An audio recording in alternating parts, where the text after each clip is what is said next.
Hello everyone and welcome to another How Lucy's review. Today I'm reviewing Fantasy Fluxx. This is published once again by Looney Labs.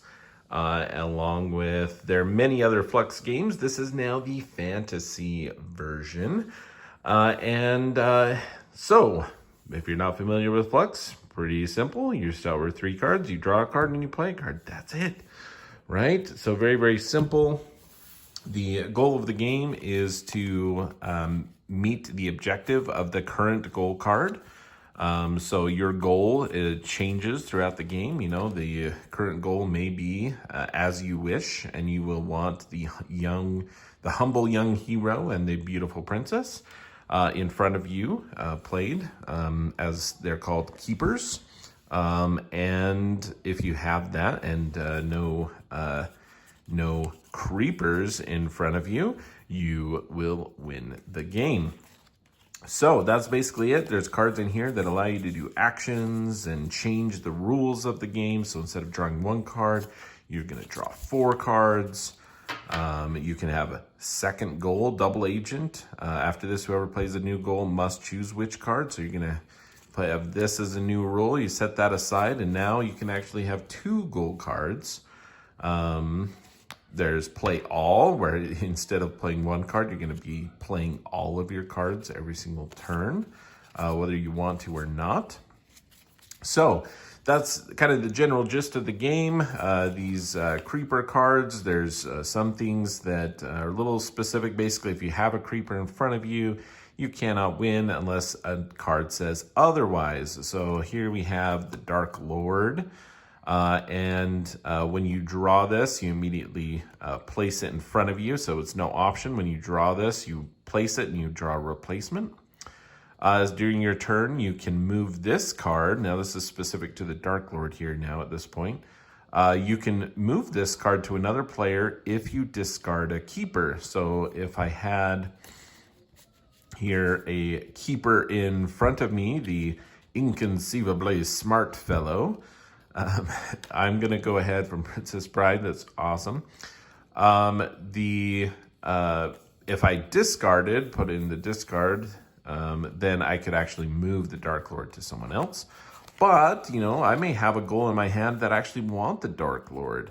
So, you know, I must have that ring, the Dark Lord plus a magic ring. If I have both of those, then I would actually win the game. So there's a lot of flux, a lot of change in the game itself. I assume most of you are fairly familiar with the Fluxx game already. And if you weren't, that I pretty much told you what it is. But there's some really interesting ideas in here. Basically, if you think of fantasy, you know, novels and different things, we think of a lot of times Lord of the Rings, Wheel of Time, those sort of things. We have dwarves and elves, and we also think of dragons and dungeons. There's, you know, a lot of nods to the Princess Bride with some of the characters in there. There's some things of, you know, D&D, you know, Bag of Holding, Unexpected Friendship, an elf and a dwarf. So there's a lot of nods to those different things. There's also some cards in here for, you know, Lord of the Rings again, the Ring Bearer. There's magic items, which we're going to get to here in just a minute. So there's some interesting elements with that. So pirates, gold. But here we have Gandalf or, you know, whoever these people may be. But, you know, nod to Harry Potter. You know, basically fantasy. We have the general D&D stuff. We have some nods to Princess Bride, quite a bit in here, and just kind of that general princess, dragon stuff, and some general kind of like magic, Harry Potter type stuff in here as well. So you can see here, there's some specific things. We're thinking of fantasy, some special things. The cranky magic teacher counts as a spell caster. So there's certain cards in here. Go ahead and cover that here in a second as well. Just trying to find some of those. So we have another spellcaster. So some of the actions here are specific to like the spellcaster, right? So this action, healing spell, take any keeper that represents a living being out of the discard pile and play it. So if I'm able to play this, I can pull out any keeper that's a living being, and your turn is over. So you can play that no matter what, but if you have a spellcaster in play, like the wise old wizard here, put this card back into your hand. So awesome! If you have, the spellcaster or the wizard or the cranky old magic teacher, if they're a spellcaster, these are very, very powerful because you can play it, get a card, and you actually have this back in your hand to potentially play again in future rounds. There's cards in here that rotate hands. Prepare to die. This one takes out basically all the keepers and creepers that have like anything to do with like a sword. If the magic sword was discarded, you get to put it into your hand instead. So some cool stuff there. Again, here's another spell. Discard a card of any type to play anywhere except the basic rules and any other metas. Alternatively, you can choose to force another player to discard their entire hand of cards, and your turn is over. If you have the spellcaster, you put it back in your hands. You can shoot a bunch of fireballs. Pretty cool. They're kind of like a scroll or something that you're able to do that spell if you are like the magic caster. Now, there is another few things in here. There's stuff that allow you to steal stuff.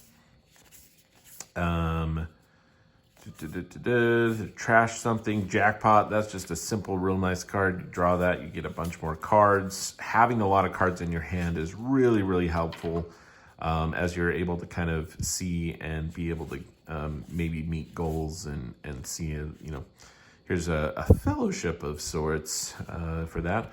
Here, magic wand, as long as you have at least one keeper in play that represents a living being, you are considered to be in possession of a spellcaster. So as long as you have a living being and the wand, you're in possession of a spellcaster.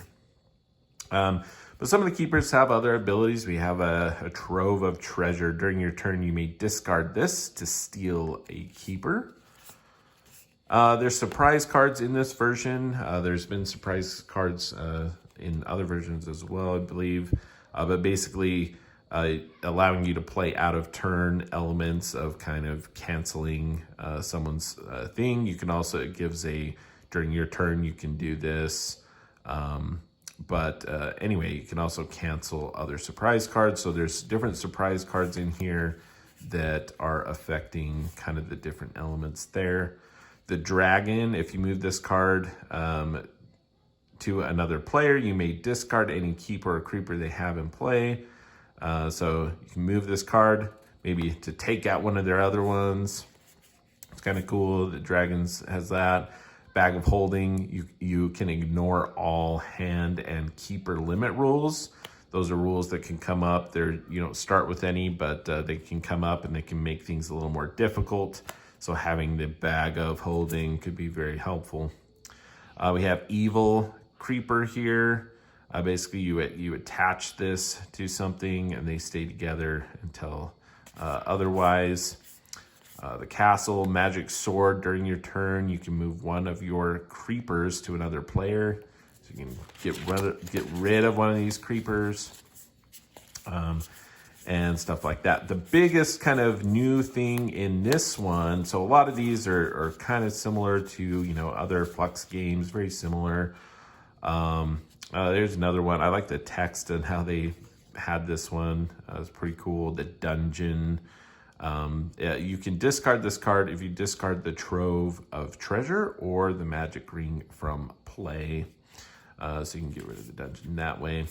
But one of the big kind of new things in this one are really these two cards, the magic ring and the invisibility spell. And basically what that is on this one, during your turn, when you play it and have played it, during your turn, you may put this back into your hand to become invisible. You're going to keep it face out as a reminder to other people. And basically your keepers that are in front of you at that point are invisible. Your keepers can become visible again as soon as this card leaves your hand. You must replay this to win with a goal that needs it. So you can't be using it if a goal requires you to have it. So to use it, basically you're gonna have in your hand, you're gonna pull it back up and you're gonna put it the other way, right? So the other players is a reminder. They can see, hey, my keeper is invisible, so no one can affect. So it's really nice, powerful kind of protecting element. Now, if someone says change hands, whoop, this gets turned back. The other player would have to play it in order for it to come into effect. But then your people are no longer invisible any longer. But it can be very, very helpful to keep things, safe, your keepers safe until the end of the game. And now you cannot win while your people are invisible. So you will have to, play this back down, have them take off the ring, so to speak, and then at that point you can win the game. So these two cards are really kind of the big kind of element that may be new to folks who are not who are familiar with the other Fluxx games. This idea of protecting your keepers with these invisibility spell or magic ring for a time. Again, very on point with the fantasy theme of invisibility spell, magic ring. So I think those work really well. But other than that, it's going to play very similar to many of the other Fluxx games with, of course, the fantasy theme to it.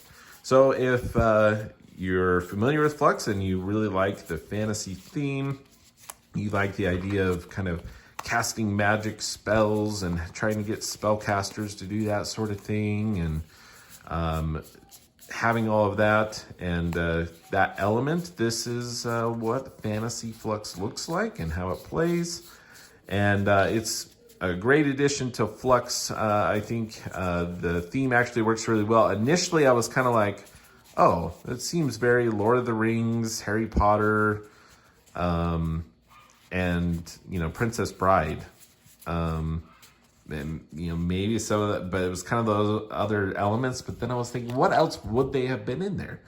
One of my favorite authors is Brandon Sanderson. Yeah, there's nothing specific to Brandon Sanderson in here. It's very, it's pointing to really what the most popular elements of the genre are. So I think they did a good job when it comes down to it. Again, there wasn't too much that was, really crazy new. This whole invisibility element with the ring and the spell is really the biggest element. But if you like the fantasy theme and you're interested in Fluxx, like Fluxx, that is, this may be the one for you. So that is Fantasy Fluxx, and that is how Lou sees it.